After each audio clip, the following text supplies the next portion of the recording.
श्रीमा श्री अरविंद एही श्री अरविंद पाठचक्र रे ऑनलाइन माध्यम रे योगदान करिथिबा भाई अपा मानकु नमस्कार।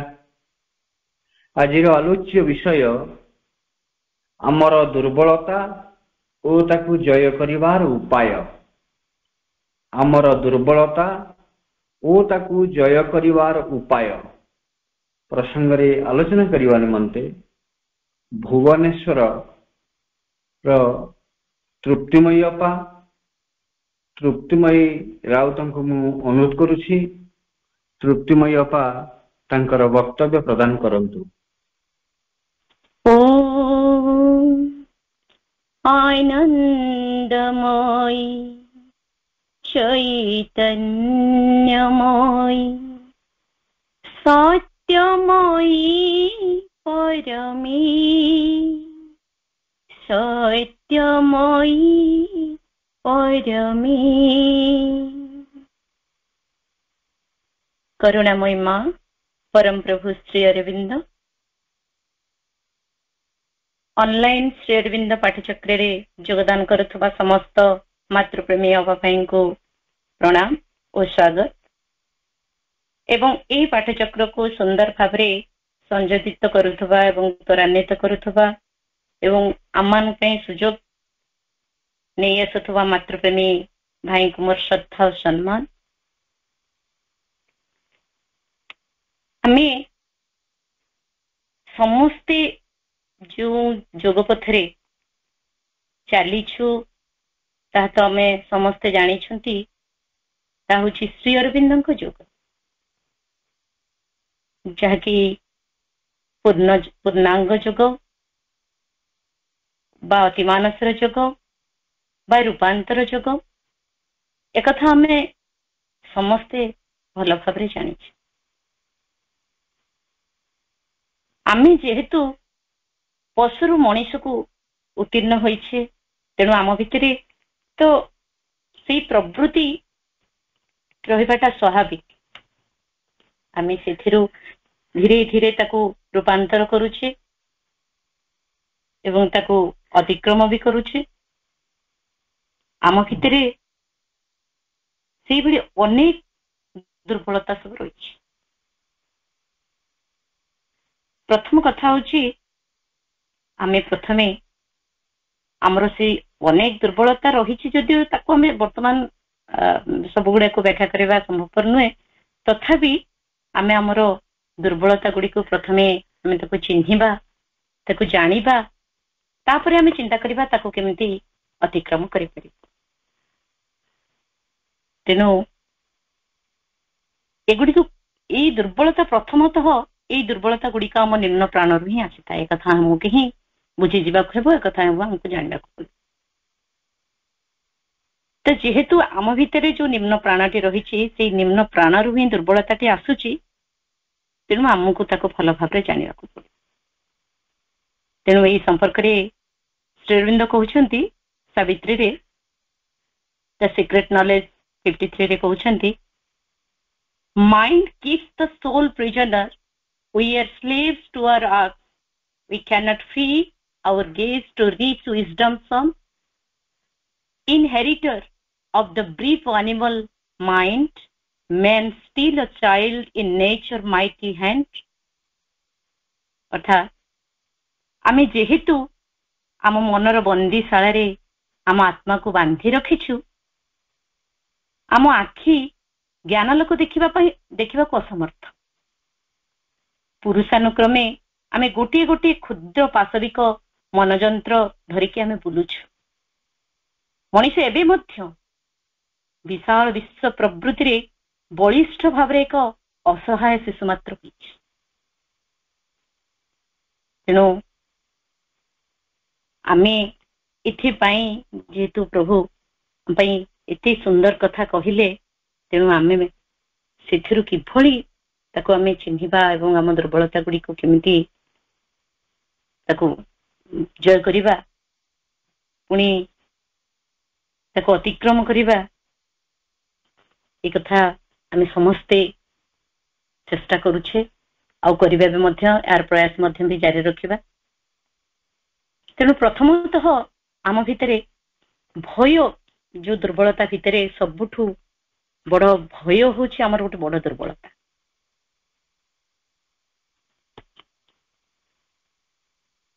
ଆଚ୍ଛା, ଯଦି ଭୟ ଯଦି ଆମ ପାଖରେ ଏତେ ବଡ ଦୁର୍ବଳତା ରହିଛି, ତେଣୁ ଆମେ କାହିଁକି ସେ ଭୟ କରୁଛେ? ନିଜକୁ ନିଜେ ଆମେ ସମସ୍ତେ ବି ପ୍ରଶ୍ନ କରିପାରିବା। ମୁଁ ମଧ୍ୟ ମୋ ନିଜକୁ ପ୍ରଶ୍ନ କରିବି, ମୁଁ ଯଦି ଜାଣୁଛି ମୋ ପାଖରେ ଏଇ ଭୟଟି ଦୁର୍ବଳତାଟି ଅଛି, ତେଣୁ ମୁଁ କାହିଁକି ସେ ଦୁର୍ବଳତାକୁ ଚିହ୍ନିବିନି, ତାକୁ ଜାଣିବିନି ଏବଂ ତାକୁ ଅତିକ୍ରମ କରିବି? ଏକଥା ପ୍ରଥମେ ତ ସମସ୍ତେ ଆମେ ନିଜକୁ ନିଜେ ପ୍ରଶ୍ନ କରିପାରିବା। ତେଣୁ ଏ ସମ୍ପର୍କରେ ଯେ ଭୟ ପୁଣି କଣ? ଆମେ ସମସ୍ତେ ଛୋଟିଆ ଅନ୍ଧାର ଟିକେ ଦେଖିଲେ ଆମେ ତାକୁ ଭୟ କରି ଯାଉଛେ। ଏଇଠି ଅନ୍ଧାର ହେଇଛି, ଏଠି କଣ ଗୋଟେ ଭୂତ ଥିବ, କି ଏଠି ସାପ ଥିବ, କି ଏଠି ଜୀବଜନ୍ତୁ ଥିବ, ଏଇ ପ୍ରକାର ଭୟ କରୁଛେ। କିନ୍ତୁ ମା ଏ ସମ୍ପର୍କରେ କହୁଛନ୍ତି, fear is an impurity, is one of the greatest impurity, one of these which come most directly from the anti-divine forces. ଭୟ ଏକ ଅଶୁଦ୍ଧି, ଅନ୍ୟତମ ଚରମ ଅଶୁଦ୍ଧି। ପୃଥିବୀ ପୃଷ୍ଠରେ ଦିବ୍ୟ କର୍ମକୁ ଏମାନେ ନଷ୍ଟ କରିବାକୁ ଚାହୁଁଥାନ୍ତି। ଅଦିବ୍ୟ ଶକ୍ତି ଠାରୁ ଏହା ସିଧାସଳଖ ଆସିଥାଏ ଏବଂ ସ୍ନାୟୁ ଗୁଡିକର ଏବଂ ପ୍ରାଣିକ ଅଂଶଟିର ଦୁର୍ବଳତା ହେତୁ ଏହି ଭୟ ହିଁ ଆସିଥାଏ। ତେଣୁ ଏଇଠି ଆମକୁ ବୁଝିବାକୁ ପଡିବ ଯେ ଆମ ସ୍ନାୟୁ ଗୁଡିକରେ କୋଉଠି ଏକ ଦୁର୍ବଳତା ରହିଛି, ଆମ ପ୍ରାଣ ଅଂଶରେ କୋଉଠି ଏକ ଦୁର୍ବଳତା ରହିଛି, ଯାହା ଫଳରେ କି ଆମ ଭିତରକୁ ଭୟ ଆସୁଛି। ପ୍ରକୃତରେ ଆମେ ନିଜକୁ ଯେତେବେଳେ ଭଲ ଭାବରେ ଜାଣିପାରିବା, ସେତେବେଳେ ନିଜର ଦୁର୍ବଳତାକୁ ମଧ୍ୟ ଜାଣିପାରିବା। ତେଣୁ ଆମର ସ୍ନାୟୁ ଗୁଡିକର ଏବଂ ପ୍ରାଣର ଦୁର୍ବଳତା ଯୋଗୁଁ ଯଦି ଭୟ ଆସୁଛି, ତେଣୁ ପ୍ରଥମେ ଆମେ ତାକୁ କେମିତି ଅତିକ୍ରମ କରିବାକୁ ପଡିବ ବା ତାକୁ ଜାଣିବାକୁ ପଡିବ। ତେଣୁ ଯୋଉ ଶ୍ରୀ ଅରବିନ୍ଦ ଯୋଗରେ ଥରେ ଆମେ ଯେତେବେଳେ ପ୍ରବେଶ କଲେଣି, ତେଣୁ ଆମକୁ ସମ୍ପୂର୍ଣ୍ଣ ଭାବରେ ଭୟରୁ ମୁକ୍ତ ହେବାକୁ ପଡିବ, ଅର୍ଥାତ୍ ଆମକୁ ନିର୍ଭୀକ ହେବାକୁ ପଡିବ ବୋଲି ମା କହୁଛନ୍ତି। ମା କହୁଛନ୍ତି, once you enter the path of yoga, you must get rid of fear. The fears of your mind, fears of your vital, the fears of your body, which are lodged in its very cells. One who seeks the transformation and is a follower of the path must become through and through fearless, not to be touched or shaken by anything, whatever in any part of this nature. ଥରେ ଯଦି ତୁମେ ଯୋଗ ପଥରେ ପ୍ରବେଶ କରିବ, ତେବେ ସମସ୍ତ ପ୍ରକାର ଭୟକୁ ଅତିକ୍ରମ କରିବାକୁ। ଆମ ଭିତରେ ପୁଣି କେତେ ପ୍ରକାର ଅଛି, ଆମ ମନରେ ଆମେ କେତେ ଭୟ କରୁଛେ, ଯୋଉଟା କି ନ ଦେଖିକି ବି ଏହି କାଳେ ରାସ୍ତାରେ ଯାଉ ଯାଉ କଣ ଗୋଟେ ଆକ୍ସିଡେଣ୍ଟ ହେଇଯିବ, କି କାଳେ ଇଏ କେଉଁଠି ଦେଖା ହେଇଯିବ, ମାନେ କୋଉଠି ହାତୀ, କୋଉଠି ବାଘ, କୋଉଠି ଏମିତି ସବୁ ଜୀବଜନ୍ତୁ ଇଏ କୋଉଠି ଦେଖାଇଯିବେ। ଇଏ ସବୁ ଆମର ମନ ଭିତରେ କେତେ ପ୍ରକାର ଭୟ ରହିଛି, ମାନସିକ ଭୟ। ସେଇଭଳି ଆମ ପ୍ରାଣରେ ଭୟ, ଆମ ଦେହର ପ୍ରତ୍ୟେକ କୋଷରେ କହୁଛନ୍ତି ଭୟ ଭରି ରହିଥିବା, କୋଷରେ ଭରି ରହିଥିବା ଶାରୀରିକ ଭୟ ସବୁ ରହିଛି ଆମ ଭିତରେ। ଆମ ଶରୀରରେ ମଧ୍ୟ, ଶରୀର ପ୍ରତ୍ୟେକ କୋଷରେ ମଧ୍ୟ ଭୟ ଭରି ରହିଛି। ଯିଏ ରୂପାନ୍ତର ଚାହେଁ, ମା ଏ କଥା ପୁଣି କହୁଛନ୍ତି, ଯିଏ ରୂପାନ୍ତର ଚାହେଁ, ଏ ଯୋଗ ପଥରେ ପଥିକ ହେବାକୁ ଚାହେଁ, ତାଙ୍କୁ ସମ୍ପୂର୍ଣ୍ଣ ଭାବେ ନିରର୍ଥକ ହେବାକୁ ପଡିବ, ନିର୍ଭୀକ ହେବାକୁ ପଡିବ। ତାର ସ୍ୱଭାବର କୌଣସି ଅଂଶରେ ଯେପରି ଭୟ ରହିବ ନାହିଁ। ସାଧାରଣତଃ ମଣିଷ କଣ କି ଭାବେ, ମୁଁ ଆଗକୁ ଯାଇପାରିବି କି ନାହିଁ, ଉପରକୁ ଉଠି ପାରିବି କି ନାହିଁ। ପିଲାଟା ଯେତେବେଳେ ପାଠ ପଢୁଥାଏ, ସେ ଭାବୁଏ ମୋ ପରୀକ୍ଷାରେ ମୋର ଭଲ ନମ୍ବର ରହିବ କି ନାହିଁ, ମୁଁ ଏଥିରେ ଭଲ କରିପାରିବି କି ନାହିଁ, ଏଇ ପ୍ରକାର ତାର ଭୟ ରହୁଥାଏ। ତେଣୁ କହୁଛନ୍ତି ଭୟଭୀତ ଜୀବନ ବଡ ସନ୍ତକିତ ଜୀବନ, ଭାରି କଷ୍ଟକର ଜୀବନ। ସେ ଖାଲି ଜଳି ଜଳି ବଞ୍ଚୁଥାଏ, ଭିତରେ ବାହାରେ ସବୁ ଭିତରେ ତାର ଅସ୍ଥିର ହୋଇ ରହିଥିବା ତାର ଗୋଟେ ଜୀବନ, ସେ ସେଥିରୁ କେମିତି ବଞ୍ଚିପାରିବ? ତା ଜୀବନଟି ବଞ୍ଚିଥିବ ସତ, ମରି ମରି ବଞ୍ଚିଲା ଭଳି ଅନୁଭବ କରୁଥିବ। ଅର୍ଥାତ୍ ସେ ସବୁବେଳେ ମାନେ ଭୟରେ ଡୁବିକି ରହିଥାଏ। ଆଜି କଣ ଘଟିଯିବ, ପୁଣି କାଲି କଣ ଘଟିଯିବ, ଏ କଥା ହିଁ ସେ ଭୟ କରୁଥାଏ। ତେଣୁ ଆମେ ସମସ୍ତେ ଜାଣିଛେ ଭୟ କେମିତି ଆମକୁ କୋଭିଡ ସମସ୍ତ କେମିତି ମାନେ ଯେତେବେଳେ ନାଁଟା ଶୁଣିଲେ ଏଭଳି ଏଭଳି ସବୁ ଆକ୍ରାନ୍ତ ହଉଛନ୍ତି, ଏମିତି ହେଇକି ଆମକୁ ନ ହେଇଥିଲେ ବି ଆମେ ଶୁଣି ଶୁଣି ଆମ ଭିତରେ ଭୟ ସୃଷ୍ଟି ହେଇଯାଉଥିଲା। ଏତେ ପରିମାଣରେ ଆମକୁ ଭୟ ଜାବୁଡି ଧରିଥିଲା। ବିଶେଷତଃ ସେଇଥିପାଇଁ କହିଛି ସବୁଠାରୁ ସାଂଘାତିକ ରୋଗ ଠାରୁ ମଧ୍ୟ ଭୟ ଆହୁରି ମାରାତ୍ମକ। ଆମେ ଯୋଉ କୋଭିଡ ସାଂଘାତିକ ରୋଗ ଭାବୁଥିଲେ ହଉଥିଲା, କିନ୍ତୁ ତା ଠାରୁ ମଧ୍ୟ ଭୟ ହଉଛି ଅଧିକ ମାରାତ୍ମକ। ଆମକୁ ଭୟରୁ ହିଁ ରୋଗ ତିଆରି ହଉଥିଲା, ରୋଗ ସୃଷ୍ଟି ହେଇଯାଉଥିଲା। ତେଣୁ ଆମେ ସମସ୍ତେ ଚିନ୍ତା କରିବା ଯେ ଭୟ ଆମ ଭିତରେ କେତେ ଆମ ଅଗ୍ରଗତି ପଥରେ କେତେ ବାଧା ସୃଷ୍ଟି କରୁଛି, ଆମକୁ ଜୀବନ ବଞ୍ଚିବା ପାଇଁ କେତେ ଅସହଯୋଗ କରୁଛି।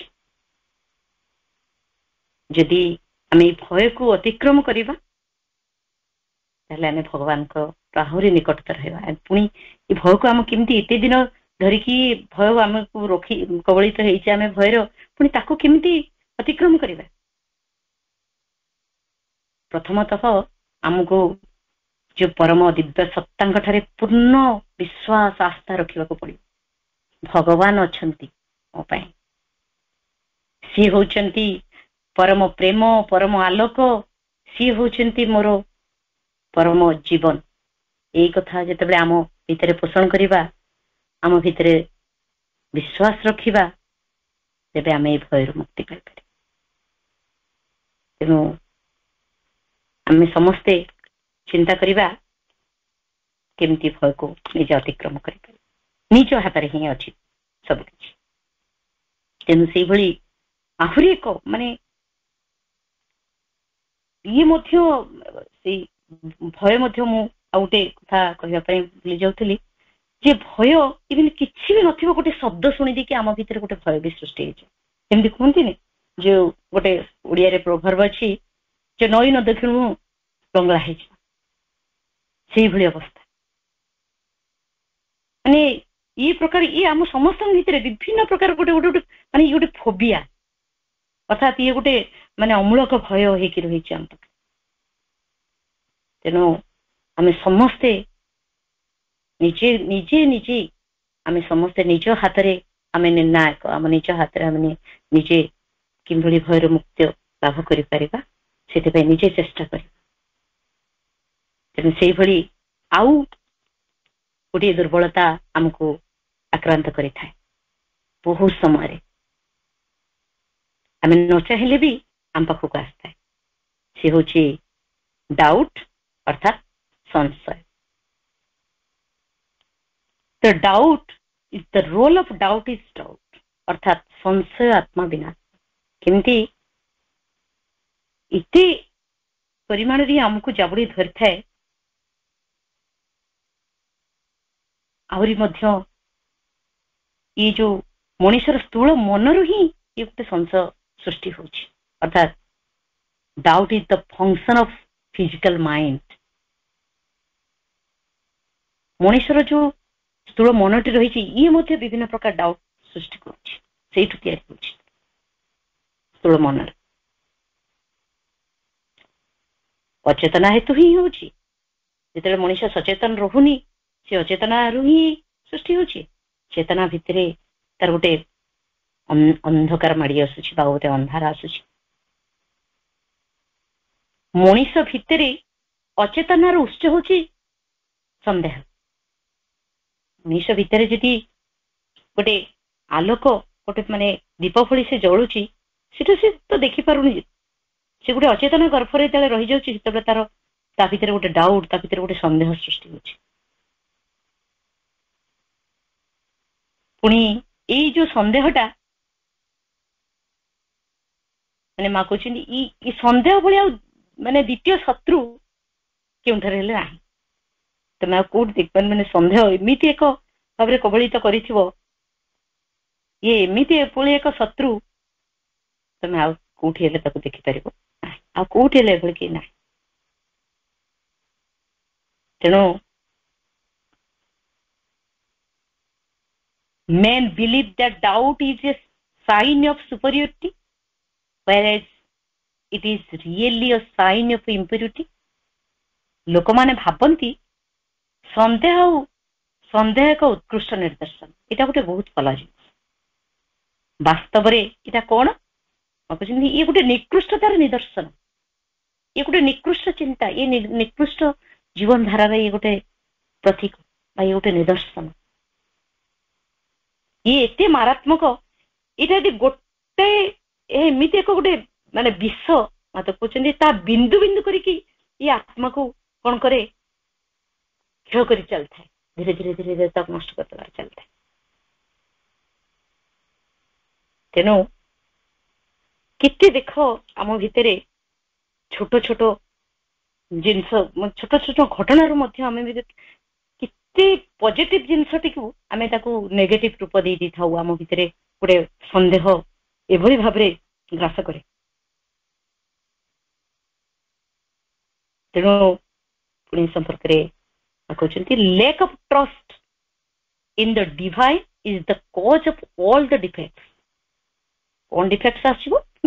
ଫିୟର, ଏନଜାଇଟି, କଣ କଣ ସବୁ? ଡାଉଟ୍ସ। ତାରି ଭିତରେ ଯଦି ତୁମେ ମାନେ ଭଗବାନଙ୍କ ଉପରେ ଆସ୍ଥା, ନିର୍ଭରତା, ବିଶ୍ୱାସର ଅଭାବ ହିଁ ସକଳ ଭୟ, ଇଏ ଆଉ ଯୋଉ ଏନଜାଇଟି, ଉଦ୍ବିଗ୍ନତା, ଗୋଟେ ସନ୍ଦେହ, ଡାଉଟ୍, ଏଗୁଡା ସବୁ ଏସବୁ ତାର କାରଣ। ଭଗବାନଙ୍କ ଉପରେ ଯେତେବେଳେ ଆମର ଗୋଟେ ଆସ୍ଥା, ନିର୍ଭରତା, ବିଶ୍ୱାସର ଅଭାବ ହେଇଯାଉଛି, ସେତେବେଳେ ଆମ ଭିତରେ କଣ ହଉଛି? ଇଏ ଆସୁଛି, ଭୟ ଆସୁଛି, ଆମ ଭିତରେ ଗୋଟେ ଏନଜାଇଟି ଆସୁଛି, ଆଉ ଡାଉଟ୍ ବି ଆସୁଛି। ତେଣୁ ଦେଖନ୍ତୁ କି ଆମ ପାଇଁ କେତେ ମାରାତ୍ମକ। ତେଣୁ ଆମେ ତାକୁ କେତେ ସୁନ୍ଦରରେ ସାଇତି କି ତାକୁ ଭଲ ପାଇକି ରଖୁଛେ, ଏଇଟା ମୋର। ତେଣୁ ପୁଣି କହୁଛନ୍ତି, ମାନେ anxiety brings fear, fear brings doubts. ତେଣୁ ଉଦ୍ବିଗ୍ନ ହେବା ଭୟକୁ ଡାକି ଆଣେ, ଭୟ ପୁଣି କଣ କରେ? ଯଦି ସନ୍ଦେହକୁ ପୁଣି ୱେଲକମ୍ କରେ, ତାକୁ ପୁଣି ଡାକେ। ତେଣୁ ଦେଖନ୍ତୁ ଆମ ଭିତରେ କେତେ ପ୍ରକାର ସବୁ ସନ୍ଦେହ ସବୁ ସୃଷ୍ଟି ହଉଛି। ଆମେ ନିଜକୁ ନିଜେ ମଧ୍ୟ ପ୍ରଶ୍ନ କରିପାରିବା। ମୁଁ ପ୍ରତ୍ୟେକ ମୋର ଦୈନନ୍ଦିନ କାର୍ଯ୍ୟରେ, ମୋର ଜୀବନର ପ୍ରତିଟି ମୁହୂର୍ତ୍ତରେ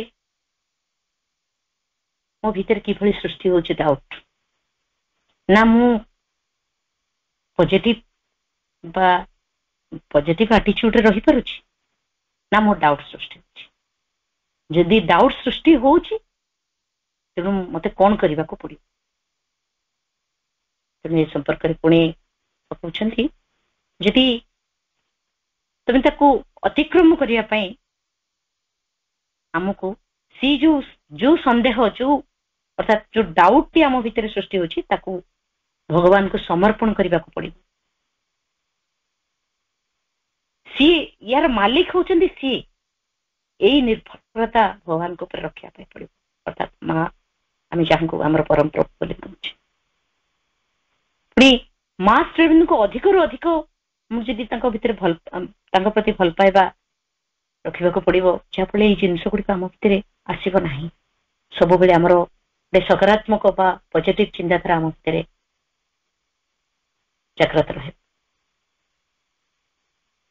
କହୁଛନ୍ତି ନା, ସଂଶୟଟା ଏଇ ଯୋଉ ଆମ ଭିତରେ ଯୋଉ ଡାଉଟ୍ ସୃଷ୍ଟି ହଉଛି ବା ସନ୍ଦେହ ସୃଷ୍ଟି ହଉଛି,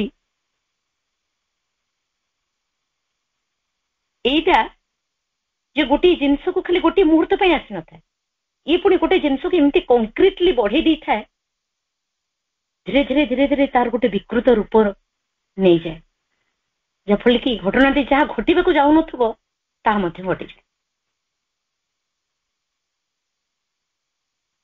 ତେଣୁ ସଂଶୟଟା ଗୋଟେ ସେମିତି ବା ଡାଉଟଟା ଗୋଟେ କ୍ରୀଡ଼ା ନୁହେଁ ଯେ ତୁମେ ମନ ଖୁସିରେ ତାକୁ କହିବ ହଁ ତୁ ଆସୁଛୁ ବହୁତ ବଢିଆ ଖୁସି, ତାକୁ ଯୋଉ ସୁଯୋଗ ଦବା ବା ତାକୁ ଚାନ୍ସ ଦବା ବା ତାକୁ ପ୍ରଶ୍ରୟ ଦବାକୁ ଆମେ ଚାହିଁବା ନାହିଁ। ତେଣୁ ଆମକୁ ମାନେ ସବୁ ପ୍ରକାର ଆମର ଯାବତୀୟ ଡାଉଟ ଭିତରୁ ଆମକୁ ବାହାରି ଆସିବା ପାଇଁ ଆମକୁ ନିଷ୍ପତ୍ତି ଗ୍ରହଣ କରିବାକୁ ପଡିବ। ଆମର ଅଗ୍ରଗତି ପଥରେ ଇଏ ଗୋଟେ ଆମର ଗୋଟେ ବାଧା, ଇଏ ଆମର ଶତ୍ରୁ ବୋଲି ମଧ୍ୟ ତାକୁ ଆମକୁ ଜାଣିବାକୁ ପଡିବ। ତେଣୁ ନିଜ ମନକୁ ଏଇ ଯୋଉ ଡାଉଟରୁ ବା ଏଇ ଯୋଉ ସନ୍ଦେହରୁ ଏକୁ ଦୂରକୁ ଦୂରେଇ ରହିବା ପାଇଁ ବା ଏକୁ ଦୂରରୁ ରଖିବା ପାଇଁ ଆମ ମନକୁ ଆମେ ବୃହତ୍ତର ସତ୍ୟ ପ୍ରତି ଆମକୁ ତାକୁ ଖୋଲି ଧରିବାକୁ ପଡିବ ଏବଂ ନିଜକୁ ଭଗବତ ଅଭିମୁଖୀ କରିବାକୁ ପଡିବ ଏବଂ ସେଗୁଡିକୁ ଭଗବାନଙ୍କ ନିକଟରେ ସମର୍ପଣ କରିବାକୁ ପଡିବ। ଆଉ ଶାନ୍ତ ଭାବରେ ସମ୍ପୂର୍ଣ୍ଣ ଶାନ୍ତ ଆଉ ନୀରବ ରହିବାକୁ ପଡିବ। ଆମ ଭିତରେ ଯେତେବେଳେ ଡାଉଟ ଗୁଡିକ ଆସୁଛି ପ୍ରକୃତରେ କେତେ ଦୂର ସେଥିରେ ସତ୍ୟତା ଅଛି ତାହା ଆମେ ନ ଜାଣିକି ତାକୁ କେତେ କଣ ଆମେ ରୂପ ଆକାର ଦେଇଥାଉ, ଭାବି ଦେଇଥାଉ। ଏଇ ସମ୍ପର୍କରେ ଯେ ଗୋଟେ ସୁନ୍ଦର ଗପଟିଏ ମୁଁ ଭାବୁଛି। ସେ କଣ ହେଇଛି, ଥରେ ଗୋଟେ ମା ସେ ତା ଘରେ ଗୋଟେ ପୋଷା ନେଉଳଟିଏ ରଖିଥିଲା। ସେ କଣ କରିଛି, ତା ମା ତା ଘରେ ଛୋଟ ଛୁଆ ତାକୁ ସେ ଛାଡି ଦେଇକି ସେ ନେଉଳ ପାଖରେ ସେ ଯାଇଛି ନଦୀକି ଗାଧେଇବା ପାଇଁ। ତ ସିଏ ଯେତେବେଳେ ନଦୀକୁ ଗାଧେଇବା ପାଇଁ ଯାଇଛି ସେଇ ସମୟରେ ଗୋଟେ ସାପ ଆସିଛି ଯେ ଛୁଆଟିକୁ ଦଂଶନ କରିବା ପାଇଁ ଚାହିଁଛି। ଯେତେବେଳେ ନେଉଳଟି ଦେଖିଛି ସାପଟି ଦଂଶନ କରିବାକୁ ଯାଉଛି ଛୁଆଟିକୁ, ତେଣୁ ସିଏ କଣ କରିଛି, ସାପଟି ସହିତ ଲଢେଇ ଆରମ୍ଭ କରିଦେଇଛି। ଯାହାଫଳରେ ସେ ସାପଟି ନେଉଳକୁ ମଧ୍ୟ ଚୋଟ ମାରିଛି। ତେଣୁ ଇଏ ମା ଯେତେବେଳେ ଆସିକି ଦେଖିଛି ସାପ ପଳେଇ ଯାଇଛି। ସେ ନେଉଳକୁ ଚୋଟ ମାରିଲା ଭିତରେ ସେ ପିଲାଟିକୁ ମଧ୍ୟ ମାରିଛି ଆଉ ନେଉଳଟିକୁ ମଧ୍ୟ ମାରିଛି। ସିଏ ନେଉଳ କଣ କରିଛି, ତାପରେ ପିଲାଟିକୁ ରକ୍ଷା କରିବା ପାଇଁ ସେ ଗଦ ଖୋଜିଛି କେମିତି ତାକୁ ଭଲ କରିବ। ତେଣୁ ସେ ଏମିତି ପାଟିରେ ଆଣିଛି ଗଦ, ଭିତରେ ସିଏ ଚାଲି ଯାଇଛି। ସିଏ ମଧ୍ୟ ନେଉଳଟି ସେଠି ପଡିଛି ଚଟପଟ ଅବସ୍ଥାରେ, ଯେହେତୁ ସାପ ବି ତାକୁ ଦଂଶନ କରିଛି। ତ ଏଇ ସମୟରେ ମା ନଦୀରୁ କାମ ସାରିକି ଫେରିଛନ୍ତି। ଫେରିଲା ପରେ ଦେଖିଛନ୍ତି ଯେ ପିଲାଟି ଏଇଭଳି ଅବସ୍ଥାରେ ଅଛି, ସାପ ତାକୁ ଦଂଶନ କରି କ୍ଷତ ଅବସ୍ଥାରେ ପଡିଛି। ତେଣୁ ସେ ସାଙ୍ଗେ ସାଙ୍ଗେ ଭାବିଛନ୍ତି ଯେ ନେଉଳକୁ ମୁଁ ଏତେ ପୋଷିଥିଲି, ଏତେ ତାକୁ ଯତ୍ନ କରି ରଖିଥିଲି, ସିଏ ପୁଣି ମୋ ପିଲାଟିକୁ ମାରିଲା। ତେଣୁ ଏଇ ନେଉଳଟି ମୋ ପିଲାକୁ ଦଂଶନ କରିଛି।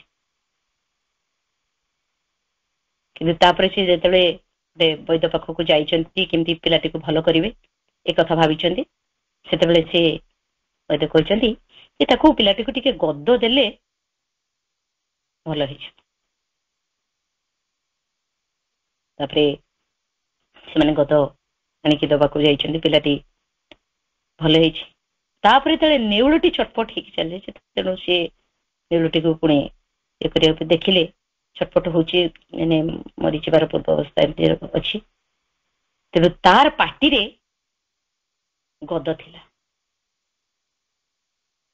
ତେଣୁ ଏଇ କଥାଟି ମା ପ୍ରଥମେ ଭାବି ପାରିଲେନି ଯେ ମୋ ପିଲାଟିକୁ ମୁଁ ଯେତେବେଳେ ଛାଡିକି ଯାଇଥିଲି ନେଉଳ ପାଖରେ, ମୋ ନେଉଳ ତା ପ୍ରତି କଣ କରିଛି। କିନ୍ତୁ ସାଙ୍ଗେ ସାଙ୍ଗେ ତାଙ୍କ ମନକୁ କେତେ ଡାଉଟ, କେତେ ତାଙ୍କ ଭିତରେ ସଂଶୟ କେତେ ପଳେଇ ଆସିଲା, ଏ ନେଉଳଟି ମୋ ପିଲାଟିକୁ ମାରିଦେଇଛନ୍ତି। କିନ୍ତୁ ପରେ ତାପରେ ଜାଣିପାରିଲେ ଯେ ଦେଖନ୍ତୁ ସେଇ ପୋଷା ନେଉଳ ସେ କେତେ ତାଙ୍କ ପାଇଁ ସେବା ଯୋଗେଇଛି ବା ଆଗରୁ କେତେ ତାଙ୍କର ଆତ୍ମୀୟତା ହେଇକି ସେ ରହିଥିଲା ଘରେ, କିନ୍ତୁ ମଣିଷ ମନ ଏଭଳି ମାନେ ଗୋଟେ ପଜିଟିଭ ଧାରା ବା ଗୋଟେ ସକାରାତ୍ମକ ଘଟଣାବଳୀକୁ ମଧ୍ୟ ଏମିତି ବିକୃତ ରୂପ ଦେଇଦବ ଯେ ଏଇ ସନ୍ଦେହ ଦ୍ୱାରା ବା ଏଇ ଡାଉଟ ଦ୍ୱାରା। ତେଣୁ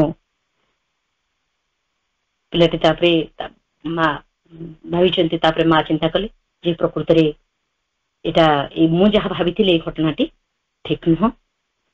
ନେଉଳଟି ଚେଷ୍ଟା କରିଛି, ତାପରେ ଚେଷ୍ଟା କରିଛି ଭଲ ହବା ପାଇଁ, ଭଲ କରିବା ପାଇଁ, ଯାହାଫଳରେ କି ସେ ସଫଳ ହେଇପାରିନି, ଏ ନିଜେ କଷ୍ଟ ଯନ୍ତ୍ରଣା। ତେଣୁ ମଣିଷ ଭିତରେ ଏଇଭଳି ଭାବେ, ଏଇ ତ ଗୋଟିଏ କଥା ମୁଁ କହିଲି, ଏମିତି ଆମ ଜୀବନରେ ଅନେକ ଅନେକ ଆମେ ସମସ୍ତେ ଯୋଉମାନେ ଶୁଣୁଛେ ସମସ୍ତେ ଆମେ ଅନୁଭବ କରିପାରୁଥିବା ଆମ ଜୀବନରେ କେମିତି ଡାଉଟ ସବୁ ଆସୁଛି, ଆଉ ତାକୁ ମଧ୍ୟ ଆମେ ବର୍ତ୍ତମାନ ଚିନ୍ତା କରିବା କେମିତି ତାକୁ ଅତିକ୍ରମ କରିବା। ଠିକ ସେଇଭଳି ଆଉ ଏକ ଦୁର୍ବଳତା ଆମ ପାଖରେ ଆସିକି ପହଞ୍ଚି ଯାଉଛି, ସେ ହଉଛି କ୍ରୋଧ। ମତେ ଲାଗୁନି କିଏ ହା ଭିତରୁ ମୁକ୍ତି ପାଇଥିବ, ଅଳ୍ପ ବହୁତ ଆମେ ଆର ସମସ୍ତେ ଶିକାର ହେଇଛୁ ବି ହଉଛନ୍ତି। ତେଣୁ ଆମେ ଯେହେତୁ ମା ଶ୍ରୀ ଅରବିନ୍ଦଙ୍କ ଯୋଗଧାରାରେ ଆମେ ପାଦ ଥୋଇଛେ ବା ଆଗକୁ ଚାଲୁଛେ, ତେଣୁ ଏକଥାକୁ ଆମକୁ ନିହାତି ଜାଣିବାକୁ ପଡିବ ଏବଂ ତାକୁ ମଧ୍ୟ ରୂପାନ୍ତର କରିବାକୁ ପଡିବ ବା ତାକୁ ଅତିକ୍ରମ କରିବାକୁ ପଡିବ ଏବଂ ତାକୁ ଜୟ କରିବାକୁ ପଡିବ। ଆମକୁ ନିହାତି ପ୍ରଥମେ ଆମେ ତାକୁ ଜାଣିବା। ପ୍ରଥମ କଥା ମୁଁ କହୁଥିଲି ପ୍ରଥମେ ଆମେ ଆମ ଭିତରେ ଥିବା ଦୁର୍ବଳତା ଗୁଡିକୁ ପ୍ରଥମେ ଆମେ ଜାଣିବା, କଣ ସେ ଆମର ଦୁର୍ବଳତା, କୋଉ ଦୁର୍ବଳତା ଗୁଡିକ ଆମ ଭିତରେ ଅଛି। ଆମେ କେତେକ ଭାବନ୍ତି ଏଇଟା ମୋର କଣ ଦୁର୍ବଳତା, ଏଇ ତ ସେଇଟା ଏମିତି ଘଟଣା ଘଟିଲା, ମୋର ଏମିତି ହେଲା, ଆଉ ମୁଁ ଏମିତି କଲି, ଆଉ ନିଜକୁ ନିଜେ ବହୁତ ସୁନ୍ଦର ଭାବରେ ବୁଝେଇ ଦେଇଥାନ୍ତି ଆମେ। ତେଣୁ ମୁଁ କଣ ରାଗିଲି, ସିଏ ମତେ ଏମିତି କହିଲା, ଆଉ ସିଏ ମତେ ଏମିତି ଏତେ ଗାଳି ଗୁଲଜ କଲା, ଆଉ ମୁଁ କଣ ତାକୁ କିଛି କହିନଥାନ୍ତି। ଠିକ ଅଛି, ସେ ସେମିତି ମତେ କହିଲେ, ମୁଁ ତାକୁ କହିଲି। ଆଉ ତେଣୁ ପ୍ରକୃତରେ ମା କହୁଛନ୍ତି ଏଇ ଯୋଉ କ୍ରୋଧ ବା ଏଇ ଆଙ୍ଗର, ଏଇଟା କଣ, it is a quality of lower vital. ଏହା ନିମ୍ନ ପ୍ରାଣର ଏକ ଗୁଣ, ଏହା ବହୁତ ଶକ୍ତିଶାଳୀ। ମାନେ ରାଗ ଆସିବା ସଙ୍ଗେ ସଙ୍ଗେ କଣ ହୁଏ, ଇଏ ଆମ ବୁଦ୍ଧିକୁ ପୁରା ଅଧିକାର କରିନିଏ। ଫଳରେ ବ୍ୟକ୍ତି କଣ କରେ, ମାନେ ଆମମାନେ କଣ କରନ୍ତି, ମାନେ ବିବେକ ବିଚାର ଶୂନ୍ୟ ହୋଇଯାନ୍ତି ଏବଂ ନିମ୍ନ ଚେତନାକୁ ଆମେ ପଳେଇ ଯାଆନ୍ତି। ସେ ସମୟରେ ମାନେ ଆମେ କଣ କରିବା ଦରକାର, ଆମେ ଯଦି ଯୋଗ ପଥରେ ପାଦ ଥୋଇଛେ, ଆମେ ଯଦି ଶ୍ରୀ ଅରବିନ୍ଦଙ୍କ ଯୋଗ ସାଧନା କରୁଛେ, ତେଣୁ ଆମେ ନିଜକୁ ଜଣେ ସାଧକ ହିସାବରେ ଆମକୁ ଚିନ୍ତା କରିବାକୁ ପଡିବ ଯେ ଜଣେ ସାଧକ ଯଦି ସଚେତନ ନଥିଲେ, ସେ କେବଳ ଅନ୍ୟର ଦୋଷ, ଭୁଲ, ଦୋଷ ତ୍ରୁଟି ସେ ଖାଲି ଦେଖିକି ଚାଲିବ, ଅଥବା କଣ କରିବ, ଅନ୍ୟର ଗୁଣ ତାଙ୍କ ଦୃଷ୍ଟିରେ ଇଏ କଣ ହବ, ଏଇଟା ଦୋଷ ବୋଲି ସିଏ ତାକୁ ପ୍ରତୀତ କରିଦବ, ମାନେ ଦର୍ଶେଇଦବ। ଏଇଟା କଣ, ଏଇଟା ଗୋଟେ ତାଙ୍କର ଅନ୍ୟର ଏଇଟା ଦୋଷ, ମୋର କଣ ଏଥିରେ ଦୋଷ ଅଛି, ମୋର ଏଥିରେ କିଛି ଦୋଷ ନାହିଁ, ମୋର ଏଥିରେ କିଛି ଭୁଲ ବି ନାହିଁ, ଏଇଟା ତାର ଏମିତି ଗୋଟେ ଖରାପ ଗୁଣ, ତାର ଏଇଟା ଗୋଟେ ଦୋଷ, ଆଉ ମୁଁ ସେଇଥିପାଇଁ ତାକୁ ରାଗିଲି, ସେଇଥିପାଇଁ ମୁଁ ତା ଉପରେ ବିରକ୍ତି ହେଲି, ସେଇଥିପାଇଁ ମୁଁ ତାକୁ କହିଲି ଏଭଳି ରାଗିକି। ମା କହୁଛନ୍ତି anger is a sign of terrible mental weakness. ଏହା ଏକ ଭୟଙ୍କର ମାନସିକ ଦୁର୍ବଳତାର ଚିହ୍ନ। କଥା କହିଲା ବେଳେ ଉତ୍ତେଜିତ ହେଉଥିଲେ, ଯାହା କହିବା କଥା ନୁହେଁ ତାକୁ କହି ପକାନ୍ତି। ସେ ନିଜକୁ ଠିକ ବୋଲି ସବୁବେଳେ ଭାବେ। ତେଣୁ ଇଏ ଯୋଉ ଉତ୍ତେଜନା ଆଉ ଯୋଉ ରାଗ ଭାବ, ପ୍ରଚଣ୍ଡ ରାଗ ଭାବ, କ୍ରୋଧ, ଏଗୁଡିକ ହଉଛି ଆମର ଏଇ ଗୋଟେ ଦୁର୍ବଳତାର ଇଏ ବଡ ସଂକେତ। ଆମେ ସେଇଠି ନିଜକୁ ଜାଣିପାରିବା, ଏଇଟା ଯେତେବେଳେ ଆମ ଭିତରେ ଆସୁଛି, ସେତେବେଳେ ଆମେ ଜାଣିପାରିବା ଏଗୁଡା ମୋର ଦୁର୍ବଳତା କି ନୁହେଁ। ଇଏ ଦୁର୍ବଳତାର ଗୋଟେ ଗୋଟେ ସିମ୍ବଲ। ମୋ ଭିତରେ ଏ ୱିକନେସଟି ଅଛି, ନିଜକୁ ନିଜେ ନିଜ ଭାବରେ ପଚାରିବାକୁ ପଡିବ, ନିଜରେ ଜାଣିବାକୁ ପଡିବ। ତାପରେ କହୁଛନ୍ତି those who are strong are always calm and quiet. Those who are weak are always vibrated, agitated, irritated and upset. ଦୁର୍ବଳତା ଓ କ୍ରୋଧ ସର୍ବଦା ପରସ୍ପର ଅନୁଗାମୀ। ପ୍ରକୃତରେ ଯିଏ ବଳବାନ ସେ କେବେ ହେଲେ ଉତ୍ତେଜିତ ହୁଏ ନାହିଁ। ଆମେ ଦୁର୍ବଳ ନଥିଲେ କେବେ ରାଗିବ ନାହିଁ। ଆମେ ପ୍ରକୃତରେ ଦୁର୍ବଳ ବୋଲି ଆମେ ରାଗିଛୁ। ଆମକୁ ଆମେ ରାସ୍ତାରେ ଯାଉଛି, କଣ ସେ ଜଣେ ଆମକୁ ଅସଦିଚ୍ଛା ଭାବରେ ଜଣେ କଣ କହୁଛି, ଆମେ ଯଦି ତାକୁ କିଛି କହୁନି, ସେ ଭାବୁଛି ଇଏ କଣ, ଇଏ କିଛି ଜାଣିନି, ଇଏ ସେ ଭୁଲଟା କରିଛି ନା, ଆଉ ନହେଲେ ଆମେ କାହିଁ ତାକୁ କହୁଛୁ। ସେ ପ୍ରକୃତରେ ତାର ସେ ଭୁଲ କରିଛି ବୋଲି ସେ ସାଇଲେଣ୍ଟ ରହୁଛି ନା।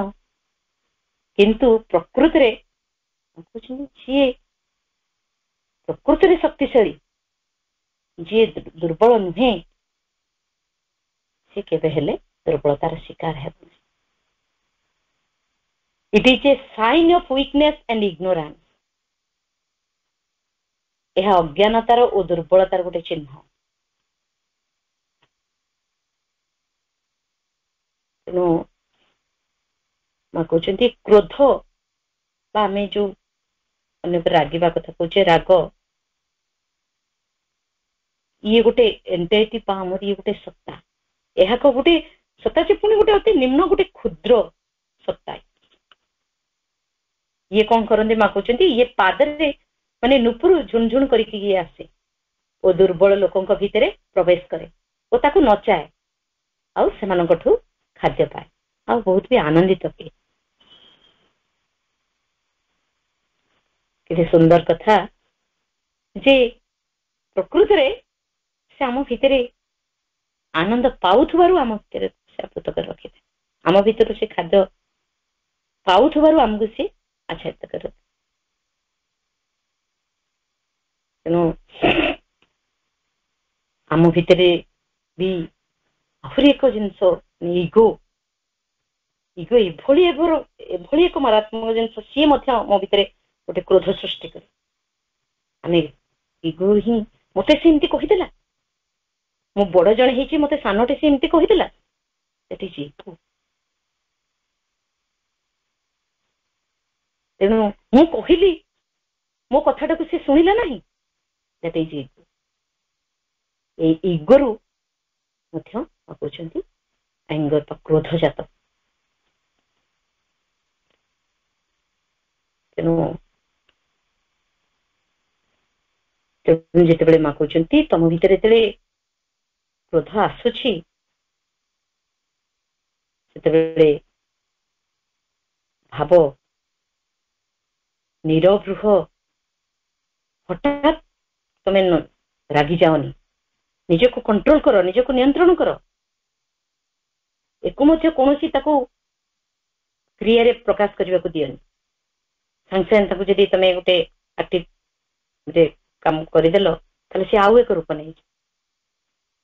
ଯଦି ରାଗ କ୍ରୋଧ ମୋର ହୋଇଥାନ୍ତା, ମୁଁ ଚାହିଁଲେ ଆମେ ଯଦି ପ୍ରକୃତରେ ଯଦି ରାଗଟା କ୍ରୋଧଟା ମୋ ନିଜର, ତାହେଲେ ମୁଁ ଚାହିଁଲେ କାହିଁକି ରାଗି ପାରୁନି?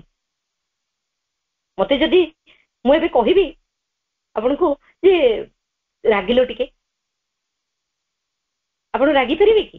ରାଗିପାରିବେ। ତେଣୁ ପ୍ରକୃତରେ ଏଟା ଆପଣଙ୍କର ନୁହେଁ, ଆପଣଙ୍କର ନିଜର ହେଇଥିଲେ ସିନା ଆପଣ ରାଗିପାରିବେ, ଆପଣଙ୍କ ଭିତରୁ ଆସିବ। ତେଣୁ ପ୍ରଥମେ ଆମେ ଜାଣିବାକୁ ପଡିବ ଏଇ କ୍ରୋଧଟି ବାହାରୁ ଆସୁଛି, କିନ୍ତୁ ମୁଁ କଣ କରୁଛି, ତାକୁ ସମ୍ମତି ଦଉଛି, ହଁ ଆସେ ବୋଲି। ତାପରେ ସେ ମୋ ଭିତରେ ପ୍ରବେଶ କରୁଛି, ତାପରେ ଯାହା କରିବା କଥା ତାର କାମ ସେ କରୁଛି ଅତି ସୁନ୍ଦର ଭାବରେ। ସେତେବେଳେ ଆମେ ଆଉ ନିଜକୁ, ନିଜର ସତ୍ତାକୁ ଆଉ ନିଜେ ଆମେ ଚିହ୍ନି ପାରୁ। ତେଣୁ ଏଇଟା ଆମକୁ ଜାଣିବାକୁ ପଡିବ, ଏଇଟା ପ୍ରକୃତରେ ଇଏ ଆମର କ୍ରୋଧ ମୋର ନିଜର ନୁହେଁ, ଇଏ ଗୋଟେ ବିଶ୍ୱ ପ୍ରକୃତିର ବାତାବରଣ ଇଏ ଆସୁଛି। ମୁଁ ଦୁର୍ବଳ ହେଇଥିବା ଯୋଗୁ ମୋ ଭିତରେ ଇଏ ପଶୁଛି, ମୋତେ ଅଧିକାର କରିନେଉଛି।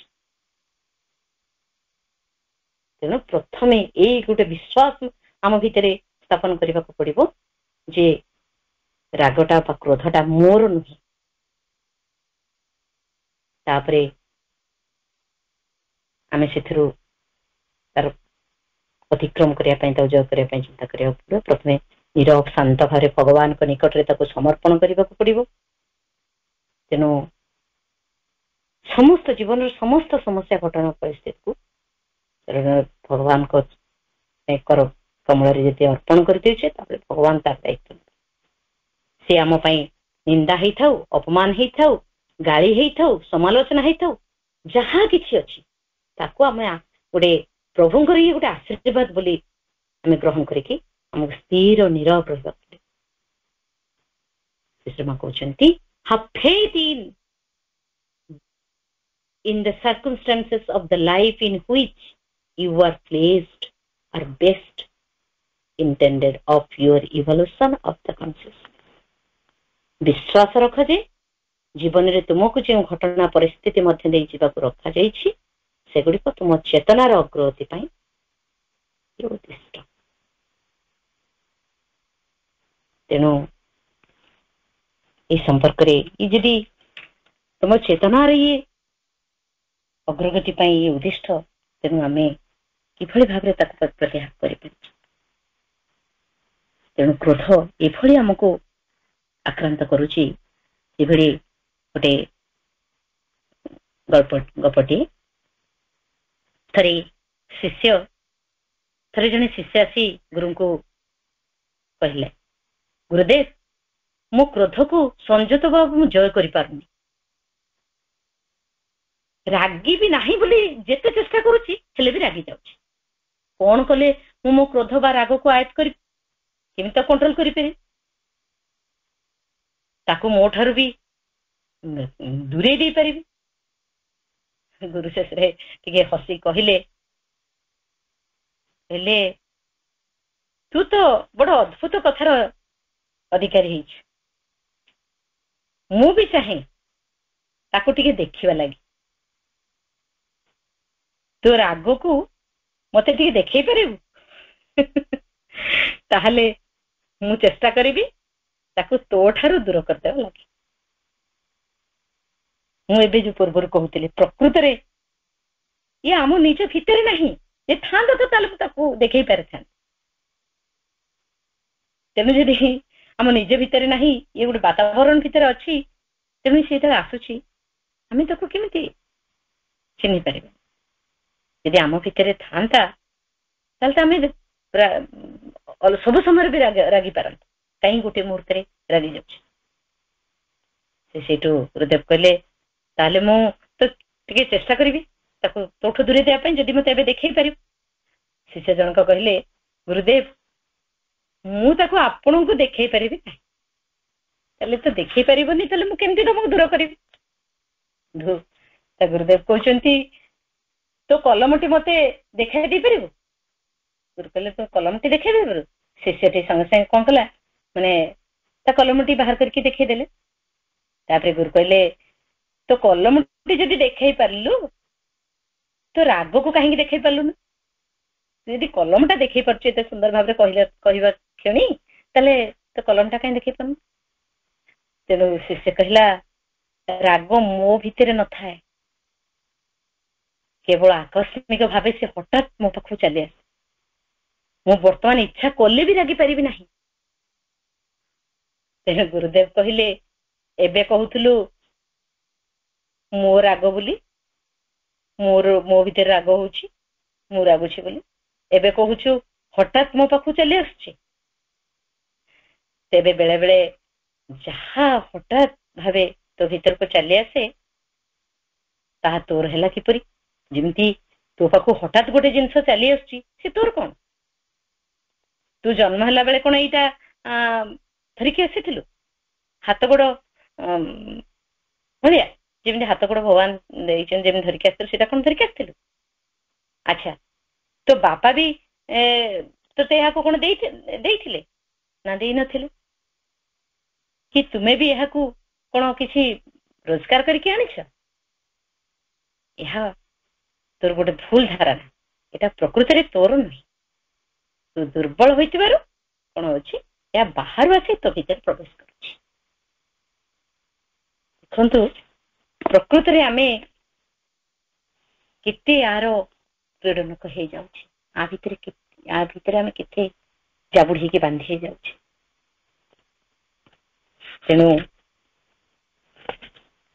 ଆମ ଭିତରେ ପୁଣି ଆହୁରି ଆମେ ଦୁର୍ବଳତା ଗୁଡିକୁ ଜାଣୁଛେ। ସମୟ ତ ପାଖେଇ ଆସୁଛି, ତଥାପି ଚେଷ୍ଟା କରୁଛେ। ତେଣୁ ଆମ ଭିତରେ ଡିଜାୟାର ଆଉ ଏକ ଦୁର୍ବଳତା, ଇଏ ହଉଛି କାମନା, ଯୋଉଟା କି ଆମେ କହୁଛେ। ତେଣୁ ଆମେ ଜୀବନରେ ବଞ୍ଚି ରହିବାର ଯଥାର୍ଥ ଉଦ୍ଦେଶ୍ୟଟିକୁ ଯଦି ଆମେ ବୁଝିପାରିବା, ତେଣୁ ଜୀବନର ଭଗବାନଙ୍କୁ ଆମେ ଯଦି ଉପଲବ୍ଧି କରିପାରିବା ବା ଅଭିବ୍ୟକ୍ତ କରିପାରିବା, ଜୀବନର ଯଥାର୍ଥ ମାର୍ଗ ଟିକେ ଆମେ ଯଦି ଜାଣିପାରିବା, ତେଣୁ ଆମେ ଆମ ଭିତରେ ଥିବା କାମନା ବାସନା ଉପରେ କର୍ତ୍ତୃତ୍ୱ ଆଣିପାରିବା। ଆଉ କହୁଛନ୍ତି, ଯଦି କାମନା ବାସନା ଉପରେ ତମର ତ କର୍ତ୍ତୃତ୍ୱ ନ ଆସିଛି, ତେବେ ସିଧା ରାସ୍ତାରେ ତୁମେ ସିଧାସଳଖ ଚାଲିପାରିବ ନାହିଁ। ଶ୍ରୀର ଯୁଗରେ ଚାଲିପାରିବ ନାହିଁ। ସମସ୍ତ କାମନା ବାସନା ଆସକ୍ତି ଇଏ କଣ କରିବ, ଇଏ ଆସିବ ଗୋଟେ ତାର ଆତ୍ମ ତୃପ୍ତି ବା ଆତ୍ମସମ୍ଭୋଗ କରିବା ପାଇଁ। ଇଏ ଗୋଟେ ପ୍ରାଣିକ ବିଶୃଙ୍ଖଳା। ଜୀବନ ବଞ୍ଚି ରହିବାର ତାର ଯଥାର୍ଥତା କଣ ରହିବ? ଇଏ ତ ଗୋଟେ ଜୀବନର ଏକ ପ୍ରାଣିକ ବିଶୃଙ୍ଖଳା। ତେଣୁ କୁକୁର ବିଲେଇ ଭଳି, ମାନେ ପଶୁଟିଏ ହେବା, କୁକୁର ବିଲେଇ ଭଳି ଏଇ ଯୋଉ ହେବା ଜୀବନର, ଇଏ ଗୋଟେ ମାର୍ଗ ନୁହେଁ, ଏ ଗୋଟେ ପଥ ନୁହେଁ। ତେଣୁ true life is not the satisfaction of desire. It is more difficult than swallowing poison. କାମନା ବାସନାର ପରିତୃପ୍ତି କରିବା ଯଥାର୍ଥ ଜୀବନ ନୁହେଁ। ଏହା କଣ, ବିଶ୍ୱକୁ ଢୋକିବା ଠାରୁ ଆହୁରି କଷ୍ଟଦାୟକ। ତେଣୁ ବୁଦ୍ଧଦେବ ଏ ସମ୍ପର୍କରେ କହିଛନ୍ତି, ସମସ୍ତେ ଜାଣିଛେ, କାମନାର ବିନାଶରେ ଦୁଃଖର ବିନାଶ। ତେଣୁ ଗୋଟିଏ କାମନାକୁ ଆମ ଭିତରେ ଯଦି ଆମେ ଗୋଟିଏ କାମନାକୁ ସନ୍ତୁଷ୍ଟ କରିବାକୁ ଯାଉଛେ, ତେଣୁ ଆଉ ଗୋଟିଏ ସେ ମୁଣ୍ଡ ଟେକି ରହିଥିବ। ତେଣୁ ଆମେ ଯଦି ସନ୍ତୁଷ୍ଟ କରିବା ଅପେକ୍ଷା ତାକୁ ଚେଷ୍ଟା କରିବା ସବୁବେଳେ ଜୟ କରିବା। ଗୋଟେ ଜୟ କରିବାର ଗୋଟେ ଆମକୁ ଗୋଟେ ବିରାଟ ବୃହତ୍ତର ଆନନ୍ଦ ରହିଛି। ଆମେ ତାକୁ ସନ୍ତୁଷ୍ଟ କରିବା ଅପେକ୍ଷା ଗୋଟେ ବୃହତ୍ତର ଆନନ୍ଦ ପାଇପାରିବା। ପ୍ରତ୍ୟେକ ବ୍ୟକ୍ତି ଏହି ଅଭିଜ୍ଞତା ଲାଭ କରନ୍ତି। ବାସ୍ତବରେ ଇଏ ଗୋଟେ ବହୁତ ଚମତ୍କାର କଥା। ମାନେ ତୁମେ ଯେତେବେଳେ ଗୋଟେ କାମନାକୁ ପରିତ୍ୟାଗ କର, ସେତେବେଳେ ତୁମ ମନରେ ଗୋଟେ ଚୈତ୍ୟ ପୁରୁଷ ସହ ଏକ ପ୍ରକାର ଗୋଟେ ଅନ୍ତର ସଂଯୋଗ ସ୍ଥାପନ ହେଇଯିବ। ତା ତୁମର ଇଏ କଣ କରେ, କାମନାକୁ ସନ୍ତୁଷ୍ଟ କରିବା ଅପେକ୍ଷା ତାଠୁ 100 ଗୁଣରେ ଆନନ୍ଦ ଅନୁଭବ କରିଥାଏ। ତେଣୁ କାମନା ବାସନା ଇଏ ହଉଛି ବହୁ ଅତୀତର ବସ୍ତୁ। ସେତେବେଳେ ମନୁଷ୍ୟ କଣ କରୁଥିଲା, ଯେ ଭଗବାନଙ୍କ ଅପେକ୍ଷା ପଶୁର ବହୁତ ନିକଟବର୍ତ୍ତୀ ହେଇକି ଥିଲା। ଏବେ ସବୁ କିଛି ନିର୍ଭର କରେ କଣ, ତୁମେ ତୁମ ଜୀବନ ଠାରୁ କଣ ଚାହୁଁଛ ବା କଣ ଆଶା କରୁଛ, କଣ ପ୍ରତ୍ୟାଶା କରୁଛ।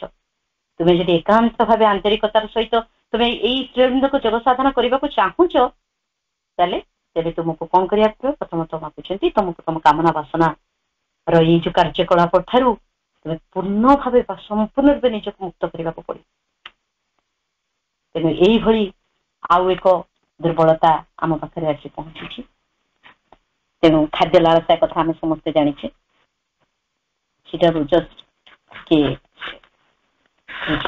ଯେ ଖାଦ୍ୟ ଏମିତି ଆମକୁ ଯାବତୀୟ ଖାଦ୍ୟ ବିଷୟରେ ଆମକୁ ଯାବତୀୟ ଆସକ୍ତି ରହିଛି, ଯାବତୀୟ ଲୋଭର ମୁକ୍ତ ହେଇ ରହିବା ପାଇଁ ଆମର ଗୋଟେ ଦୃଷ୍ଟିକୋଣ ରହିବା ଆବଶ୍ୟକ। ଆମେ ଖାଦ୍ୟ କଣ ପାଇଁ ଖାଉଛେ? ଗୋଟେ ସୁନ୍ଦର ସୁସ୍ୱାଦୁ ଯୋଉ ମାନେ ବିଭିନ୍ନ ପ୍ରକାର ଆଇଟମ ଏବଂ ସୁନ୍ଦର ଭାବରେ ବନା ହେଇଥିବା ଖାଦ୍ୟକୁ ଦେଖିଲେ ଆମ ଭିତରେ ଗୋଟେ ଲାଳସା ସୃଷ୍ଟି ହଉଛି। ଆମେ ଆମ ସ୍ୱାସ୍ଥ୍ୟ ପାଇଁ ଖାଇବା ନା ଆମ ଖାଦ୍ୟର ଲାଳସା ବା ପରିତୃପ୍ତି ପାଇଁ ଆମେ ଖାଇବା? ତେଣୁ ଯେତେବେଳେ ଜଣେ ସାଧକ ହିସାବରେ ଆମେ ନିଜକୁ ପ୍ରଶ୍ନ ପଚାରିବା, as a sadhak must seek to satisfy the needs of his body and not to meet the demand of his greed. ଶରୀରର ଆବଶ୍ୟକତାର ପରିପୁଷ୍ଟି ପାଇଁ ସାଧକ ଖାଦ୍ୟ ଗ୍ରହଣ କରିବା ଉଚିତ, ମାତ୍ର ନିଜ ପ୍ରଲୋଭନ ଦାବି ପୂରଣ କରିବା ପାଇଁ ମା କହୁଛନ୍ତି eat to live, don't live to eat. ବଞ୍ଚି ରହିବା ପାଇଁ ଖାଅ, ଖାଇବା ପାଇଁ ବଞ୍ଚ ନାହିଁ। ତେଣୁ ଶେଷରେ ଆମକୁ ଆଉ ଏକ ଯେମିତି ଈର୍ଷା ଆମ ଭିତରେ କେମିତି ଏତେ ପରିମାଣରେ ଆମକୁ ଚାପି ଧରିଛି, ଇଏ ଗୋଟେ ଜେଲସି ଯୋଉଟା କହୁଛି। Jealousy is a deadly poison that is fatal to the soul. ଈର୍ଷା ଗୋଟେ ସାଂଘାତିକ ବିଷ ଯାହା ଆତ୍ମା ଲାଗି ଗୋଟେ ମାରାତ୍ମକ। ଆମେ ଜାଣିପାରୁନେ ଇଏ ଭିତରେ ଭିତରେ ଆମକୁ ଜାବୁଡ଼ିକି ଧରିଥାଏ।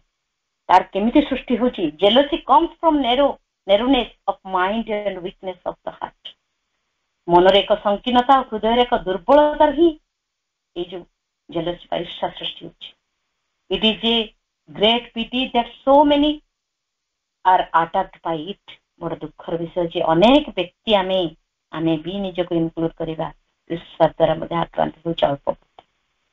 ଈର୍ଷା ହେଉଛି ଏକ ଅତ୍ୟନ୍ତ ନିମ୍ନ ସ୍ତରର ଇଏ ଗୋଟେ ଅଜ୍ଞାନତାପୂର୍ଣ୍ଣ ଇଏ ଗୋଟେ ଗତିସ୍ପନ୍ଦନ। ମା କହୁଛନ୍ତି ଏକୁ କେମିତି ଆମେ ଅତିକ୍ରମ କରିବା? ଇଟ୍ is not a jealous if one has true love. ଏହାର ସହଜ ଉପାୟ ହେଉଛି ହୃଦୟରେ ସମସ୍ତଙ୍କ ପ୍ରତି ଗୋଟେ ପ୍ରେମ ଭାବ ପୋଷଣ କରିବାକୁ ପଡିବ ଏବଂ ତାର ଅଗ୍ରଗତି ପାଇଁ ଆମକୁ ଖୁସି ହେବାକୁ ପଡିବ। It is selfishness that makes one jealous, it is weakness that makes one lazy. ସ୍ୱାର୍ଥପରତା ହିଁ ଜଣକୁ ଈର୍ଷା ପରାୟଣ କରେ, ଦୁର୍ବଳତା ହିଁ ଜଣକୁ କଣ କରୁଛି? ଆହୁରି ତାର ନିମ୍ନଗାମୀ କରୁଛି। ଏଥିରେ ଆମକୁ ମୁକ୍ତି ପାଇବା ପାଇଁ ଆମକୁ କଣ କରିବ? ଆମ ଦୁର୍ବଳତା ଗୁଡ଼ିକୁ ଚିହ୍ନିବାକୁ ପଡିବ, ଆମର ଉଚ୍ଚତର ମନକୁ ଆମକୁ ଆହ୍ୱାନ କରିବାକୁ ପଡିବ। ଶେଷରେ ଏ କଥାଟି ଆମେ ବୁଝିବା ଯେ ଆମେ ଏକୁ ନିର୍ଣ୍ଣୟ କରିବା, ଆମେ ଆମକୁ ଚିହ୍ନିବା। ମା କହିଲେ ଆମେ ଏଇ ଦୁର୍ବଳତା ସବୁର ଗୋଟେ ଗୋଟେ କାରୁଶିଳ୍ପୀ, ଆମେ ଏତେ ସୁନ୍ଦର ଭାବରେ ତାକୁ ତିଆରି କରିକି ଗଢି କେତେ ସୁନ୍ଦର ମଜବୁତ କରି ରଖୁଛେ। ସବୁବେଳେ ଚିନ୍ତା କରିଥାଉ ସେ ଦୁର୍ବଳତା ଗୁଡ଼ିକୁ କେମିତି ଆମେ ସୁନ୍ଦର ସଜେଇବା। କିନ୍ତୁ ନାଇଁ, ଆମ ଭିତରେ ଯଦି ଲୋଭ ଆସୁଛି ଏକ ଦୁର୍ବଳତା, ଆମେ ତାକୁ ଜାଣୁଛେ, ତାକୁ ମଧ୍ୟ ଅତିକ୍ରମ କରିବାକୁ, ତାକୁ ଜୟ କରିବାକୁ ଚେଷ୍ଟା କରିବା। ଆଳସ୍ୟ ଯଦି ଆମେ ଏକ ଦୁର୍ବଳତା ଜାଣୁଛେ, ତାକୁ ମଧ୍ୟ ଜୟ କରିବାକୁ ଅତିକ୍ରମ କରିବା ପାଇଁ ଚେଷ୍ଟା କରିବା। ତେଣୁ ଆହୁରି ଏକ ସବୁଠୁ ଗୋଟେ ବଡ ଦୁଃଖ ହେଉଛି ଆମର ନିମ୍ନରୁ ମଧ୍ୟ ଗୋଟେ ଆକର୍ଷଣ ରହିଛି। କେମିତି ଦୁର୍ବଳତା ନିମ୍ନ ଆଡକୁ ଖସିଯିବ ଇଏ ମଧ୍ୟ। ତେଣୁ ସବୁଠାରୁ ଆମକୁ ଭଲ ଉପାୟ ହେଲା ଗୋଟେ ଉଚ୍ଚତର ଚେତନା ଶକ୍ତି, ଦିବ୍ୟ ଶକ୍ତିକୁ ଗୋଟେ ଆହ୍ୱାନ, ତା ଶୁଣିବା। ସେ କଣ ଆମକୁ କହୁଛି ଆମ ଭିତରେ? ଦିବ୍ୟ ଶକ୍ତିର ଆହ୍ୱାନକୁ ଶୁଣିବା, ଦିବ୍ୟ ଆହ୍ୱାନକୁ ଶୁଣିବା, ଦିବ୍ୟ ଚେତନାକୁ ନିଜ ଭିତରେ ଜାଗ୍ରତ କରିବା। ତେଣୁ good and pleasure come to us. ଏଠି କଥା ଉପନିଷଦରେ ଗୋଟେ କୁହାଯାଇଛି, the dull soul goes round and round around the pleasure, the awakening soul chooses the good, not the pleasure। इस संपर्क में ଗୋଟେ ଛୋଟିଆ ସମାଜ ଅଛି, ଛୋଟିଆ ସୁନ୍ଦର କାହାଣୀ। ଜଣେ ଶିକାରୀ ତାର 7-8 ବର୍ଷର ଛୁଆକୁ ଧରି ଜଙ୍ଗଲକୁ ପକ୍ଷୀ ଶିକାର ପାଇଁ ଯାଏ। ଦାନା ବୁଣେ, ମାନେ ହାତ ଜାଲ ପକାଏ, ମାନେ ପକ୍ଷୀ ମାନେ ଆସିକି ସେ ଜାଲରେ ପଡନ୍ତି। ଏତିକି ବେଳେ ଛୁଆଟି କଣ କରେ? ପାଟି କରିକି ବାପା ବାପା ଜାଲ ଶୀଘ୍ର ଟାଣି ଆଣ, ନହେଲେ ପକ୍ଷୀ ମାନେ ପଳେଇବେ। ବାପା ପିଲାକୁ ବୁଝେଇ ଦେଲେ, ନା ରେ ବାପା, ପକ୍ଷୀ କୁଆଡେ ଯିବେ ନାହିଁ, ଏମିତି ଛନ୍ଦା ଛନ୍ଦି ହେଇକି ଏମାନେ ପଡି ରହିବେ। ସତକୁ ସତ ସେଇଆ ହିଁ। ପୂର୍ବରୁ ଆସିଥିବା ପକ୍ଷୀ ମାନେ ପୂର୍ବ ପଟକୁ ଜାଲକୁ ଟାଣିଲେ, ପଶ୍ଚିମରୁ ଆସିଥିବା ପକ୍ଷୀ ଗୁଡିକ ପଶ୍ଚିମ ପଟ ଜାଲକୁ ଟାଣିଲେ। ସେହିପରି ଦକ୍ଷିଣ ଉତ୍ତରକୁ ଆସିଥିବା ପକ୍ଷୀ ମାନେ କେହି କୁଆଡେ ଆଉ ମଧ୍ୟ ଯାଇପାରିଲେ ନାହିଁ, ସବୁ ସେଇଠି ଛନ୍ଦା ଛନ୍ଦି ହେଇ ପଡେ। ତେଣୁ ସେଇ ଭିତରେ ଜଣେ ବୃଦ୍ଧ ପକ୍ଷୀ କହିଲେ, ଆରେ ପିଲାମାନେ, ଆମେ ଏମିତି ପୂର୍ବ ପଶ୍ଚିମ ଟଣାଟଣି ହେଲେ ଶିକାର ଫାଇଦା ଉଠେଇବ। ଆସ ଆମେ ସମସ୍ତେ ଗୋଟେ ଏକାଠି ହେଇକି ଗୋଟେ ଗଛ ଉପରକୁ ଉଠିଯିବୁ। ସେଠାରେ କଣ କରିବା? ଗୋଟେ ନିଜ ଥଣ୍ଟରେ ଆମେ ସବୁ ଜାଲ ପଛିବୁ।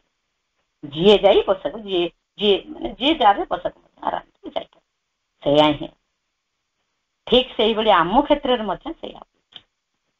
ଆମେ ଆମ ନିମ୍ନ ପ୍ରକୃତି, ଜଡତା, ପାଶବିକତା ଆମକୁ ମାନେ କଣ କରେ? ତଳକୁ ଆମକୁ ସବୁ ଟାଣେ।